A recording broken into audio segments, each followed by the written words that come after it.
Sa video na to, ililista natin ang 10 legendary Japanese cars na ginawa noong 90s.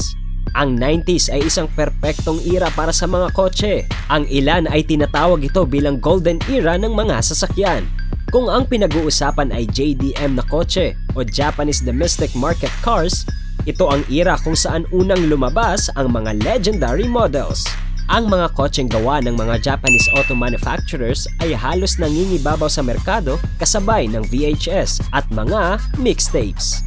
Habang umuusad ang teknolohiya, ang mga kotseng ito ay naiimpluwensyahan na ng iba't ibang advanced features sa pagmamaneho ngayon. Narito na ang 10 legendary JDM cars na ginawa noong 90s. Number 10, Toyota Supra. Ang legacy ng Supra ay higit na inclined sa disenyo kaysa sa performance. Ngunit hindi nangangahulugang ang kotseng ito ay mas mabagal kaysa sa ibang mga kasabayan nito. Nang dumating ang A80, mabilis itong naging paborito ng mga tuner. Sa sobrang lakas ng popularity nito, nagkaroon ito ng karangalan na maging pangunahing kotse ni Paul Walker sa kauna-unahang pelikulang Fast and Furious. Mataas ang presyo ng lumang Supra ngayon dahil naging isang collectible car na ito. Number 9, Nissan Skyline GT-R. Godzilla ang pangalang ibinigay ng isang mamamahayag sa Australia dahil nabigla ito sa lakas ng Skyline. Nang bumalik ang Skyline GT-R noong huling bahagi ng 1980, on track ito upang maging isang icon. Walang duda ang pagkaastig ng Nissan Skyline GT-R kasama ang turbocharged engine nito, sopistikadong all-wheel drive system at stylish na finish. Ang Skyline ay dream come true para sa maraming mga tuner at enthusiasts. Sa kasamaang palad para sa Skyline, sa pagtaas ng popularity nito sa release ng R34, ay dumating sa oras na nawawala ng interes ang mga tao sa mga JDM car.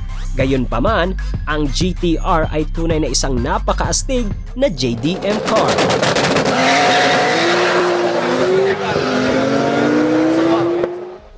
Number 8, Honda Civic Type R. Bagaman ang kotseng ito ay mukhang budget car, walang kamalay-malay ang mga consumers na may tinatago pala itong lakas. Sa katunayan, nagawa nitong gumawa ng pangalan para sa sarili nito sa mundo ng drag racing sa pamamagitan lamang ng pagsibak sa bawat kotse na makasabay nito sa kalsada. Parami ng parami na din ang mga car enthusiasts na nagsimulang seryosohin ang pagmamodify ng Type R.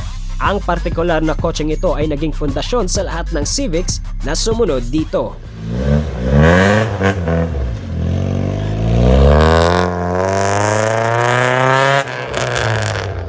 Number 7, Mazda RX-7.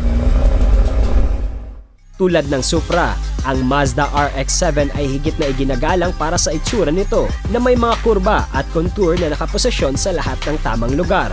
Sinasabing ang orihinal na twin-rotor turbocharged engine ay kagila-gilalas sa panahon na lumabas ito. Salamat sa Wankel rotary engine nito at ang perpektong 50/50 na front-to-rear weight ratio. Nangangahulugang ito ay isang fast handler sa mga corners at off-roader. Ang badge ng RX-7 ay nagsimula pa noong 1978, ngunit ang pangatlong henerasyong FD ay ipinakilala noong 1991. Iyon ang pinakatanyag na modelo noon. Maganda pa rin ang style ng RX-7 at tatapat pa din sa mga bagong car designs ngayon. Maaaring nakita mo na ang kotseng ito mula sa Fast and Furious movies o Gran Turismo. Number 6, Mitsubishi Lancer Evolution. Ang kotseng ito ay mas madalas tumambay sa racetrack kaysa sa kalsada. Ang Evo ay nagtataglay pa rin ng maraming mga record ng karera at nananatiling isang puwersa na hindi mo mapipigilan oras na lumitaw ito sa track. Nananatili itong in demand pa din sa mga car racing enthusiast. Number 5, Subaru Impreza WRX STI. Sinasabing ginawa ang STI upang direktang makipagkompetensya sa Lancer Evo. Ang Impreza WRX STI ay naging halos kapantay nga nito. Ang kotseng ito ay naging patok sa rally at kalye bilang kotse na tila ba ginawa para hamunin sa karera. Ang function na all-wheel drive ay ang pinakahanga-hanga noong mga panahon na iyon. At ang kakayahang umakma sa gamit na boxer engine at uprated na suspension ay nakatulong sa Impreza na magtipon ng sunod-sunod na tagumpay sa World Rally Championship. Number 4. Toyota Altezza. Ginawa ang Altezza para talaga sa mga street race at mag-break ng records ayon sa mga taga-disenyo nito. Ngunit sa kabila ng dahilan sa likod ng paglikha nito, ang mga gulong ng Altezza sa kasamaang palad ay hindi kailanman nakatapak sa racetrack kahit isang oras.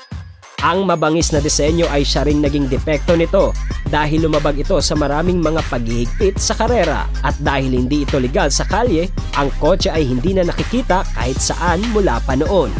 Number 3. Honda del Sol. Maraming nag-akala na ang mga inhenyero sa likod ng Honda del Sol ay nababaliw na. Nagpasya silang kunin ang lahat ng hindi kailangan ng isang kotse at ginawa nila ang Del Sol na compact at magaan hanggat maaari. Hindi pa sila nakontento dito dahil naglagay pa ng isang 550 horsepower engine sa ilalim ng trunk. Dahilan sa mga ito, nagtakda ang Del Sol na sobrang daming track records speeds. Tulad ng sinasabi ng kasabihan, if it looks stupid but works, it's not stupid. Number 2. Nissan Silvia S15. Kung nais mo na isang kotse na may kakayahang mag-drift, ang Silvia S15 ang para sa'yo. World class at itinuturing na pinakamaganda ang performance ng Silvia sa drifting. Nakakagulat na malaman na walang nakaisip na ang kotse mismong ito ay nagsisimula ng isang revolusyon. At sa lahat ng iba pang mga Japanese car na katulad ng Silvia, mahahalata mo na mas nakakaangat ito. Number 1. Acura Integra RS. Sa unang bahagi ng 1990, defined ng Acura Integra na chic sports coupe class. Gamit ang na-update na engine na may 4 na cylinders at magandang interior, ang Integra ay isang kotse na nagpapakita ng status symbol sa mga may-ari nito. Ang Acura Integra ay ang parehong Honda Integra na ibinebenta lamang sa USA.